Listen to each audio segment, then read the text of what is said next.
aujourd'hui, je voudrais vous parler d'une petite mouche très utilisée dans ma région, et particulièrement sur une rivière qu'on appelle le Guiers, et qui lui a valu cette appellation, la crème du Guiers, dérivée de la grise à corps jaune. C'est une mouche vraiment très efficace, voilà, qui pêche assez haut, qui est dérivée du montage araignée, hein, voilà, tout ce qu'il y a de plus classique. J'utilise pour ce faire un hameçon de 14 ou de 16 tige normale.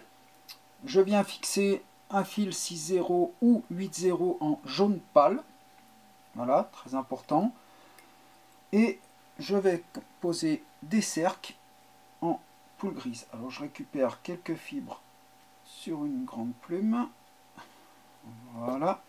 Je rappelle qu'il faut respecter les proportions, donc je fais des cercles de la longueur du corps, pas plus, de façon à ce que ma mouche reste équilibrée.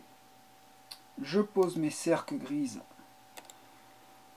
donc sur l'arrière, juste au-dessus de la courbure, et je viens les fixer sur 3/4 à peu près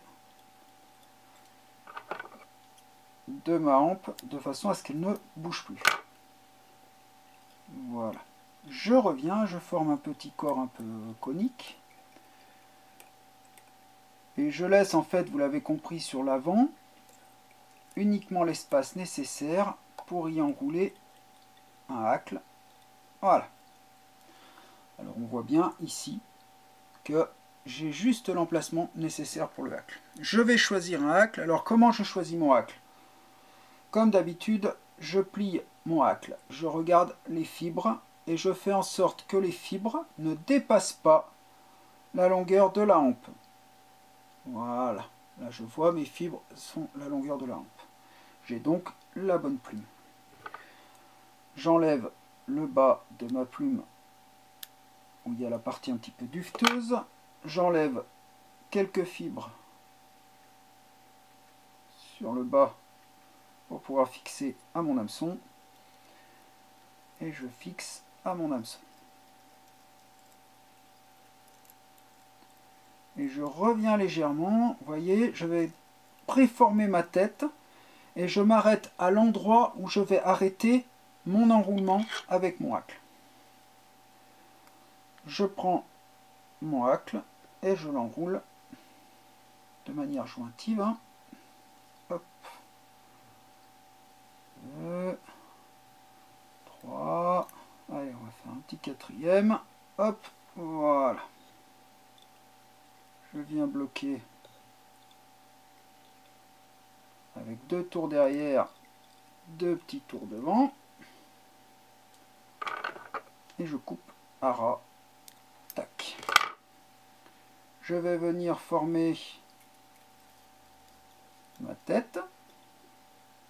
Voilà. Une demi-clé pour bloquer. Je vais faire comme je fais d'habitude, un nœud dans un sens, un nœud dans l'autre pour pas que ça bouge.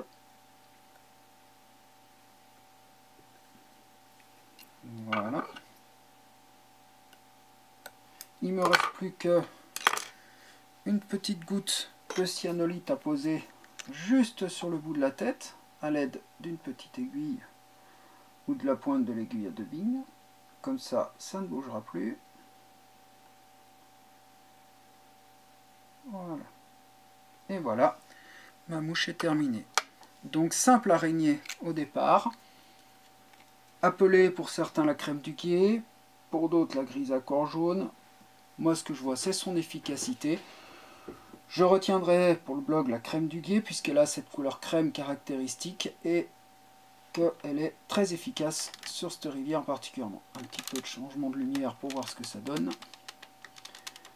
Et voilà la crème du Guiers. Bon montage, bonne pêche.